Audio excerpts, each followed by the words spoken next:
প্রাথমিকভাবে যেটা জানতে পারি সেটা হচ্ছে যে যে হানিফ যার কথা বলছি সে পূর্ববাংলা নিষিদ্ধ ঘোষিত সংগঠন পূর্ব বাংলা কমিউনিস্ট পার্টির আঞ্চলিক কমান্ডার ছিল। তার বিরুদ্ধে একাধিক হত্যা এবং অস্ত্র অপহরণ ও চাঁদাবাজির মামলা ছিল। নিহত হানিফ হরিণাকুণ্ড উপজেলার কুলবাড়িয়া গ্রামের আব্দুর রহমান হত্যা মামলায় মৃত্যুদণ্ডপ্রাপ্ত আসামি ছিল। পরবর্তীতে রাষ্ট্রপতির সাধারণ ক্ষমা নিয়ে জামিন পায় মর্মে এগুলো জানা যায়। এছাড়াও হত্যাকাণ্ডের দায় স্বীকার করে জাসদ গণবাহিনী জনৈক কালু পরিচয় দিয়ে গণমাধ্যম কর্মীদের কাছে একটি হোয়াটসঅ্যাপ মেসেজও আপনাদের কাছে আসে, আমরা এটা পেয়েছি।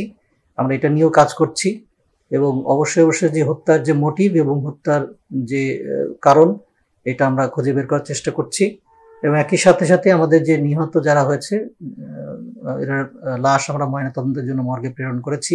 তারপরে ময়নাতদন্তের রিপোর্টটা আসা পর্যন্ত আমাদেরকে অপেক্ষা করতে হবে এবং কিভাবে কোথায় কি গুলিতে নিহত হয়েছে বা কোন গুলিতে নিহত হয়েছে সে সম্পর্কে আমরা আরো জানতে পারবো।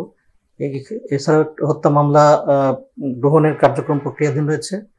আর এছাড়া আমাদের সাথে সিআইডি, পিবিআই এই মামলাটির ছায়া তদন্ত করছেন। ইভেন র্যাব এবং সেনাবাহিনীর সদস্য ঘটনাস্থলে উপস্থিত ছিলেন এবং তাদের সহায়তায় আমরা এই ঘটনার যে মূল মোটিভ, কি কারণে হত্যাকাণ্ডটি ঘটেছে সেটা আমরা জানার চেষ্টা করছি এবং অচিরেই আমরা এটা জানবো।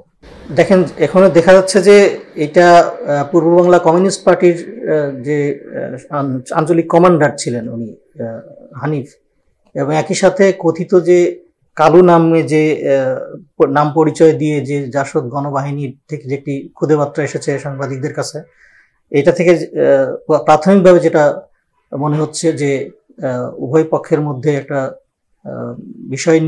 কোনো বিষয় নিয়ে এটা থাকতে পারে এবং সেই বিষয়ে সুরাহা না হওয়াতেই হয়তো তাদের মধ্যে এই গোলাগুলিটা হতে পারে।